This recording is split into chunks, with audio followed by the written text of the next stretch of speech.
I'd like to welcome everyone here this morning. We have quite a few visitors, and I'm not going to try to mention by name everyone because I will fail at that. And so I just welcome you all here, and we're glad you're with us today.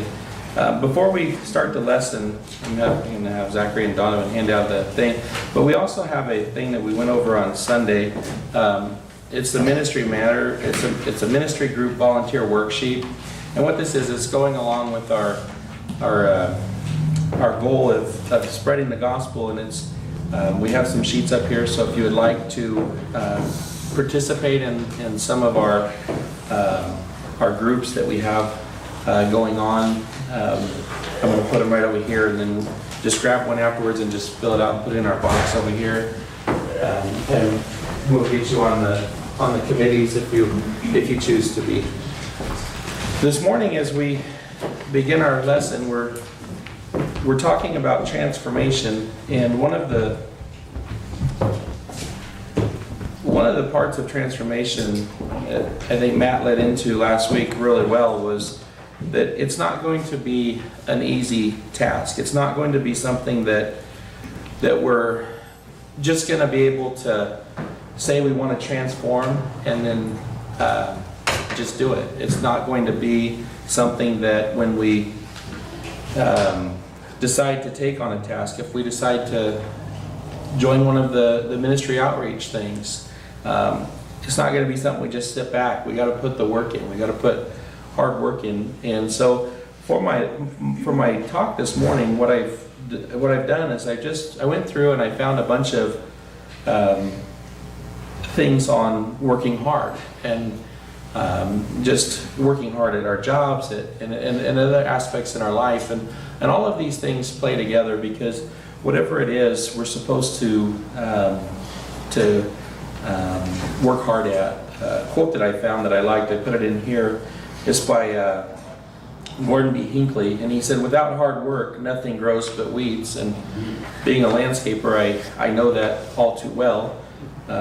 It's so hard to keep grass green, but weeds are just there, and you don't know how they can stay green, but lawns can't. So if we do nothing, then weeds are going to grow up, and we're gonna struggle. So in everything, as in everything in life, hard work is necessary.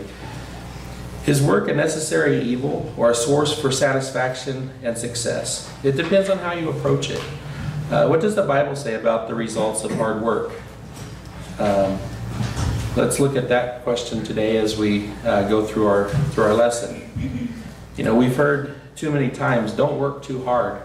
Whether we take that statement seriously or not, we face decisions every work day of our lives. Will I work? Will I work hard?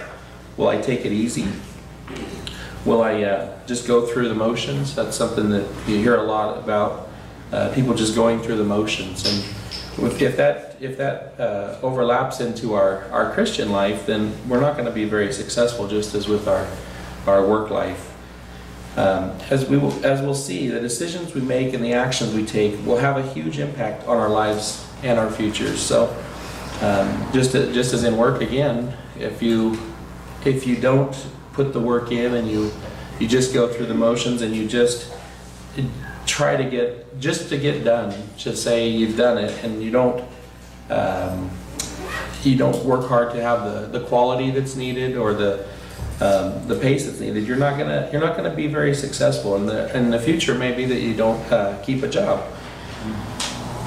There are many types of hard work that we go through. First, though, what do we mean by hard work? When people think of hard work, they might have a different picture in their mind. One might think of manual labor, sweat on the brow, calluses on the hand, and tired muscles. Another might think of working at a computer for long hours, or I was going to try to put a PowerPoint together, but I would rather lay pavers than put a PowerPoint together. I'm just not that type of a person that sits behind a computer and does that. I'm not good at it. Mark was hurt. I was going to have him do it. Well, not hurt, he had surgery. I'm not supposed to do that. Sorry, Mark. He'll edit it. So So working hard depends on, on how we look at our life. Some might some might picture having to travel to meet customers and enduring that long ride, hard work. All of these pictures can certainly be examples of hard work. Hard work isn't just how many calories we expend or even how many hours that we invest, but how diligently we put forth the effort to accomplish the job that we have to do. This can definitely involve sweat and long hours, but it can also involve learning and working smarter to do a better job more efficiently. That's one thing that as I do my jobs for landscaping, we try to work as fast as we can, with staying with the quality, but also being efficient. Because if we're just going back and forth, then we're not really accomplishing anything, and it'll end up taking a job a lot longer to do. What does God say about work? In the middle of the fourth commandment, God says, 6 days you shall labor and do all your work. That's Deuteronomy 5:13.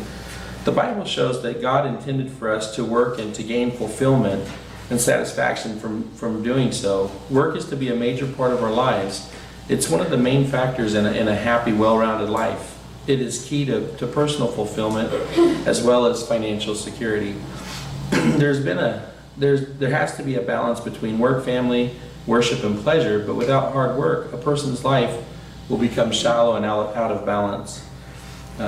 I did want to read another scripture. It's in there in the thing, but it's Romans 12 verses 11 through 12. It says, "Never be lazy, but work hard and serve the Lord enthusiastically.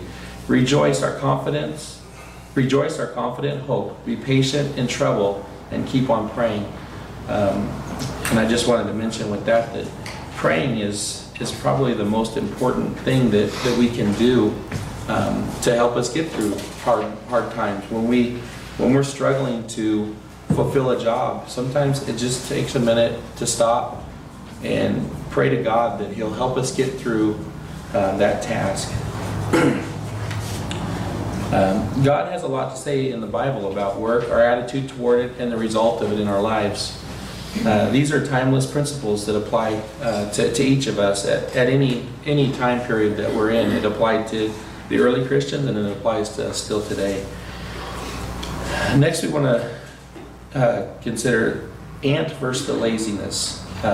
Consider this fascinating analogy recorded by King Solomon. "Go to the ant, you sluggard, consider her ways and be wise, which having no captain, overseer, or ruler, provides her supplies in the summer and gathers her food in the harvest. How long will you slumber, O sluggard? When will you rise from your sleep, a little slumber, a little folding of the hands to sleep. So shall be your poverty. So shall your poverty come on you like a prowler, and your need like an armed man." That's Proverbs 6 verses 6 through 11. I know that growing up as a kid, we would see those little ant hills, and looking back, I kind of feel bad. I don't really, but we would go and we would kick those ant hills. All that hard work, and I know all of you have done it, I'm sure. But you see that ant hill and you kick it. And that's a lot of work that those ants have put into it. And I think the reason ants are hard workers is because of people, because we keep messing their homes up. But they have that resilience where they just go and go and go. And that's, as Christians, that's how we need to be. A lot of the scriptures, like I said, are going to be talking about our work and our work ethics, but I think they apply to each part of our Christian life. I think that as we look at just our outreach missions or things, if we look at those and we just halfway do stuff, things aren't going to be very successful. When we take on a task, we need to just take it on and just go full steam ahead. Matt talked last week about working together. We talked about that at our meeting. We talked about working together to accomplish things, and so instead of me working as hard as I can by myself, I need to work with other people, and together as a group, how much more efficient and effective will that be if we work hard, work together? There's a lesson here for us if we find ourselves tending to be lazy. Hard workers are known to those around them. They have good reputations. Can we train ourselves to be diligent and to consistently work hard? Also, can we, as parents, teach our children the importance of hard work?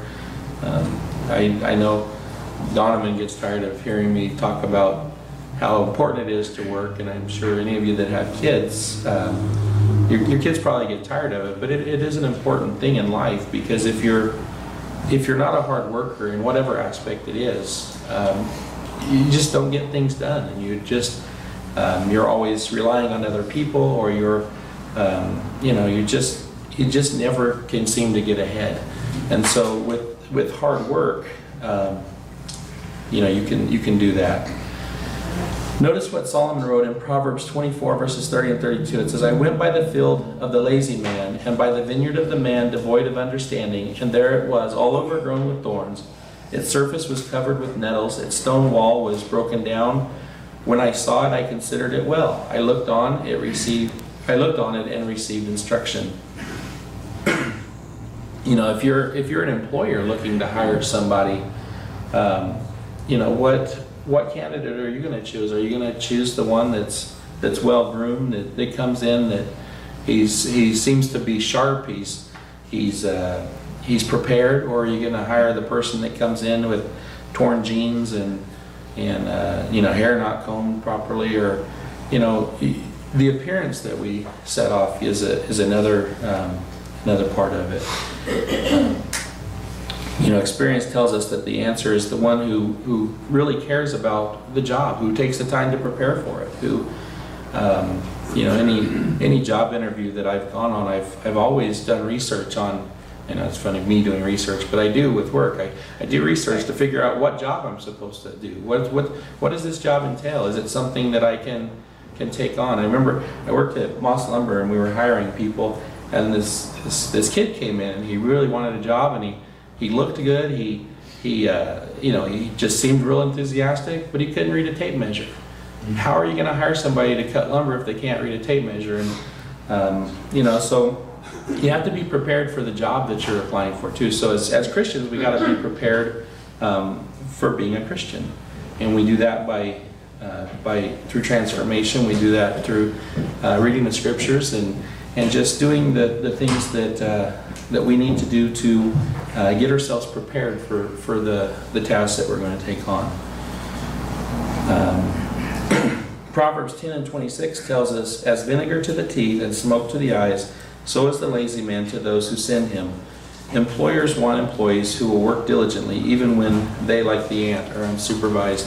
And that's another thing too. A lot of, we've talked about just being accountable for the things that we do. And it's not always easy, because sometimes we take on too much, and sometimes we just forget. But we all need to work on that, I'm sure, so that jobs get done in a timely manner. Because just if I see a deadline of Saturday, and I say, okay, well, I can wait till Saturday to do my part. Well, if I wait till Saturday, there might be other people waiting on me to do my job, and if I don't get mine done, then they can't get theirs done. So when we're working together as a group, we all need to be diligent so that we can get those tasks done.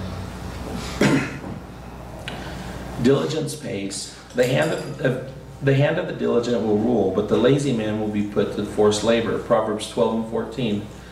Supervisory positions and jobs with more responsibility will be given to those who have proven themselves with hard and consistent work. You can't rely on somebody to take care of a part of a if we're putting an outreach program together, and say I was someone who never followed through on anything. I wasn't diligent about say bringing the barbecue to the barbecue, and I just forgot to do it. I'm not going to be asked again to bring the barbecue. That's the most important thing. So you're going to want people who are working hard, and through in our transformation as Christians, it's the same thing. We've got to work hard, because if we're not working hard, then we're just standing still or going backwards. And And as Christians, we're always to push to the end. We're to fight that fight and to just push and try to try to bring as many people with us as well. And when we're just sitting back and watching others do stuff, then that's not very good at being transformed into the life that we need to be living.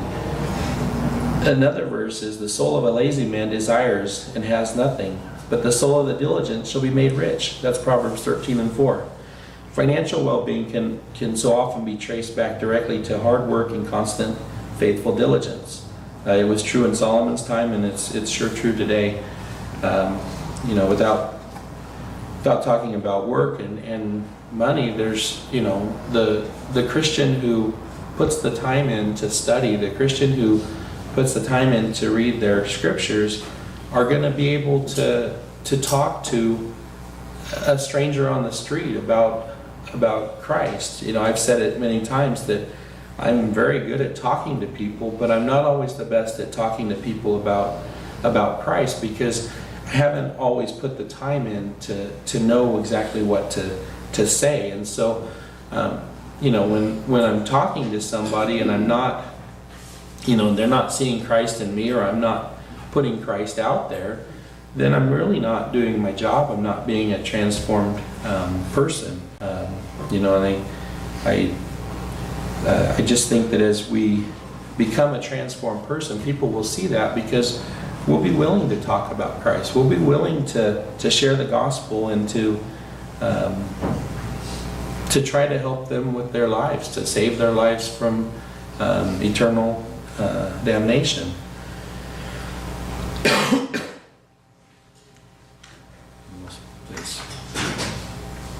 We can find a lot of excuses to hold back and to take it easy. There are difficulties that can stand in our way. Some may seem like good excuses, but listen to Proverbs 26:13.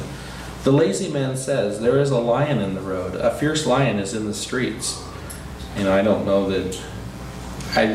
I was reading that and I thought, well, that seems like a pretty valid excuse not to do something a lion. But I think what it's talking about, it's not talking about a physical lion, but it's when you come across something that just seems like it's too hard to take on, you try to push through it anyway. You try to take that task and do it. You don't just, well, there's something in my way, so I'm going to go over here and do nothing. That's kind of what that verse is talking about. It's talking about making excuses for not doing something. Well, Jay can lead songs so much better than me, so I think I'm just going to let him do it. Matt and Mark are really good with the computer stuff, and it's just easier to let them do that kind of stuff. Well, then, what thing is it that we're good at that we think that we're, that we can help at it, and then we get to the point where there's nothing left to do, and then that's where we're at with nothing to do. So when we take on tasks, sometimes they're hard. Sometimes they're going to be something that seems like a mountain to climb or a line to get past, and we still have to push through. Solomon replied in the next verse, as a door turns on its hinges, so does the lazy man on his bed. Sometimes we just have to face the challenges head on. Sometimes we just have to face the challenges head on with courage and determination and not shrink from them. One thing that is good to learn is that it's okay to fail at something. In life, we fail. I think Matt and Mark both probably have used the example of Thomas Edison, who created 1,000 ways not to make a light bulb. And it's so true, because we can fail and then we try again, and then we can fail and we can try again. And that's kind of how the Christian life is. I forget where the scripture is, but it says, how many times will God forgive you? And 70 times 7. So it's a long process that we can, being transformed isn't easy. And if we stay diligent, if we stay focused, then we'll be able to make it through. Some might say, my job doesn't amount to very much. It's just not that important. Many find themselves in jobs that are boring and not challenging at all. But what should our attitude be about those kind of things? We don't know what our future is. We don't know what opportunities may appear from those tasks that we, that we take on. If we feel like something isn't important, it may touch somebody in a way that you don't know. I'm gonna embarrass Ellen here for a minute because she comes up every Sunday morning and she gives a hug to me. I'm sure she does to most of you, and that just encourages me. I think when I meet Ellen here, I'm like, where's Ellen? Where's she at? I want to get that hug, because it just uplifts you and it just makes you feel better about being here, and it makes you feel so the little things like that, are sometimes far bigger than getting up here and giving a sermon. These are just words that we're putting out there, and as we study them, and they're going to make our lives better. But the little tasks that people do really tend to help.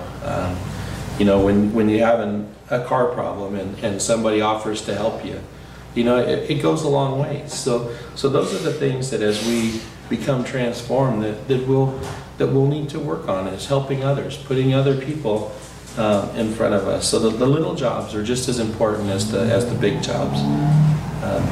Jesus pointed out a principle about how he prepares us for greater responsibility. He said, "He who is faithful in what is least is faithful also in much." That's Luke 16:10.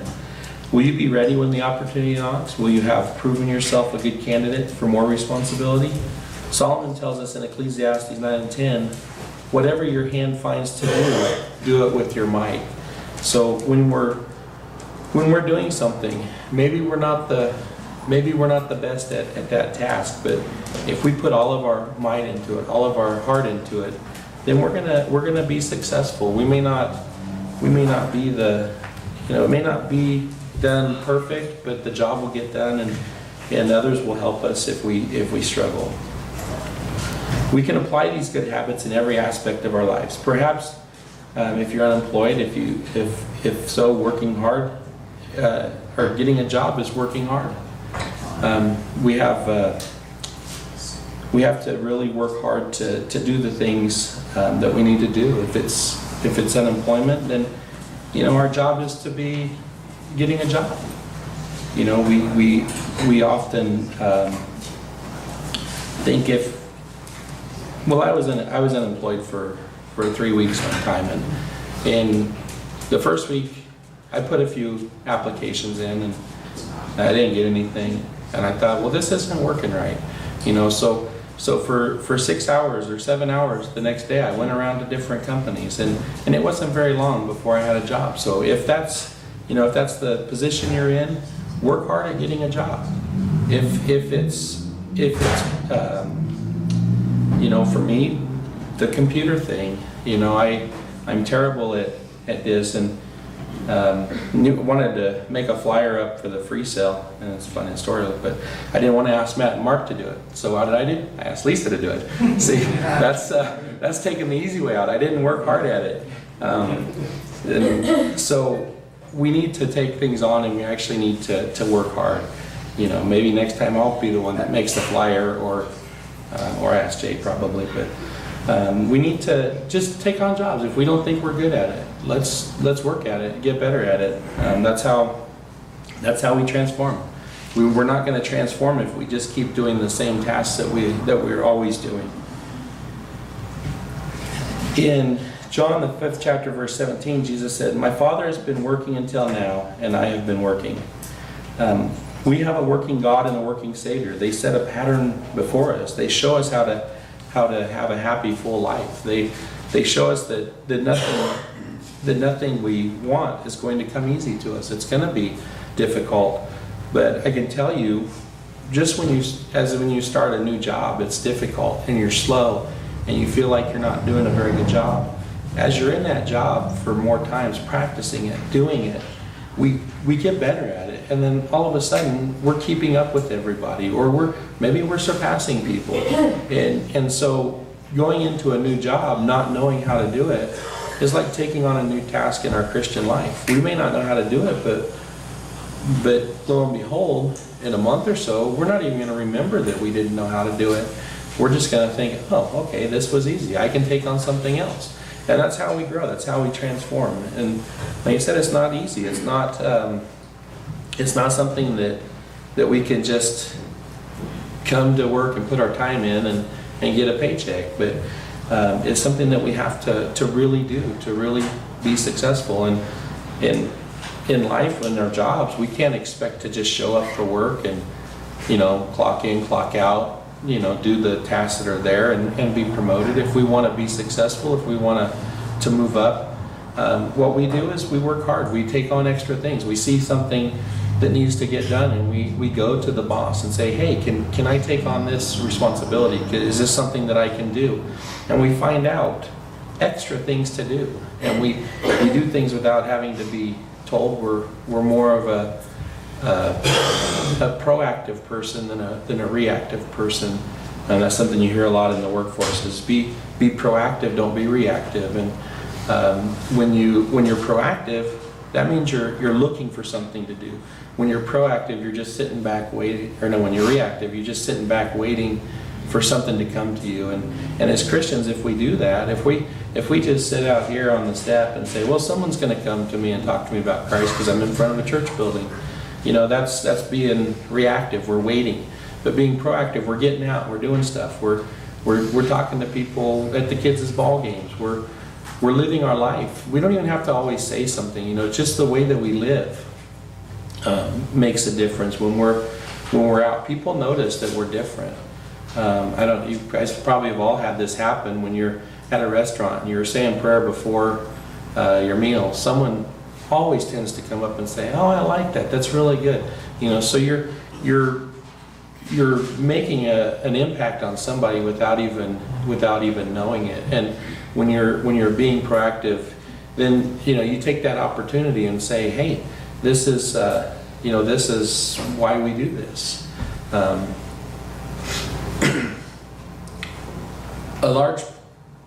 A large portion of our life will be spent working. It's the way that God designed it. It's not something that we should look at as burdensome. It's something that we should enjoy as a blessing that God's given to us. I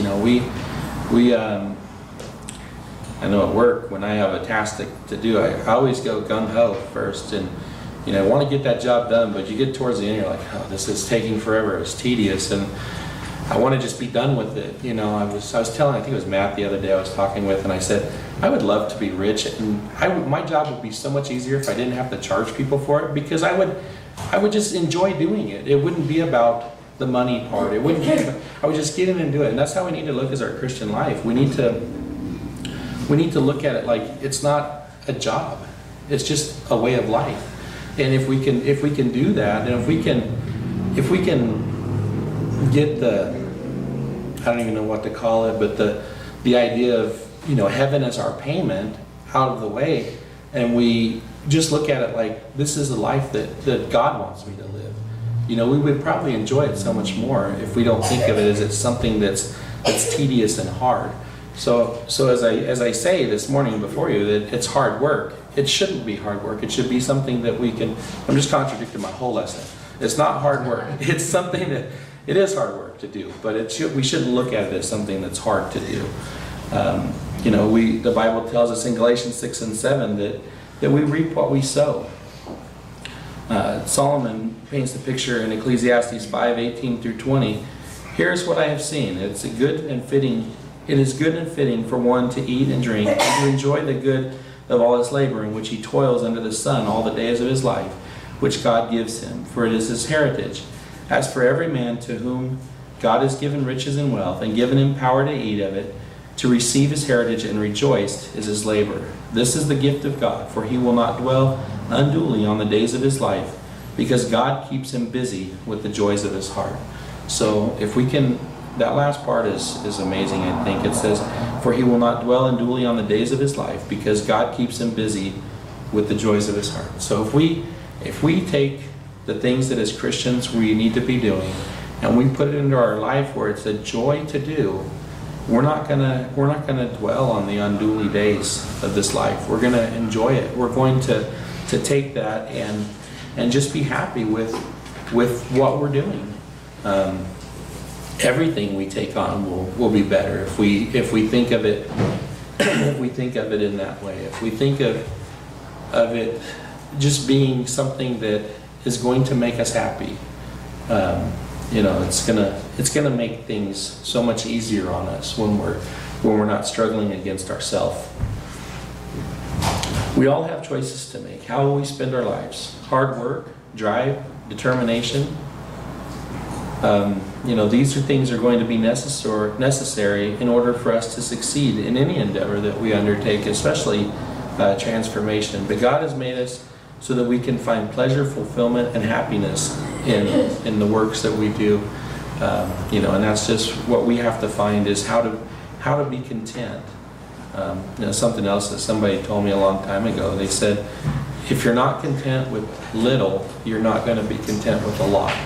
And it's so true, because if you find yourself constantly complaining about something, it doesn't matter how much money you make. It doesn't matter how much, whatever it is that you're looking for. You're not going to be content, because there's always more out there to get. And I used to look at things like, well, if I can just get this amount or this amount, and you get that amount, and then you're like, well, I need a little bit more because I want to get, a motorcycle or a dirt bike, or whatever it is that that would be the same thing as a motorcycle and dirt bike. But whatever it is that we're looking for, we just want to get a little more, a little better gun, a little better computer, a car that maybe is a little newer model. We're just always chasing something that isn't going to make us happy. So we have to learn to be happy where we're at. And that's not saying that we just sit back and do nothing, though. We do need to work hard to be successful as a Christian.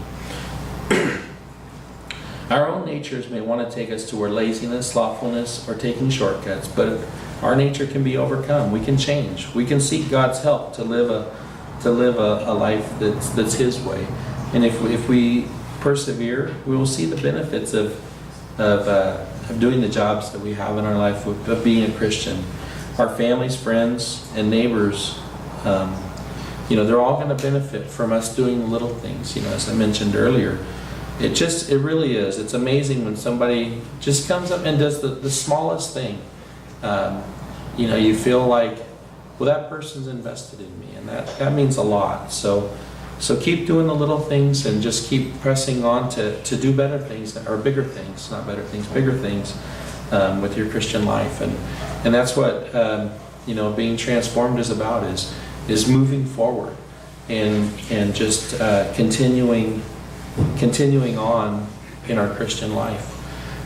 If you've never obeyed the gospel, there's a perfect opportunity now to do so. You can come to the front as we stand and sing the invitation song, and make your wants and your desires known. If you are a Christian and there's things that you struggle with in your life, there's always things that we struggle with, and it just helps having others pray for you for those things. So as we stand and sing number 679, come to the front.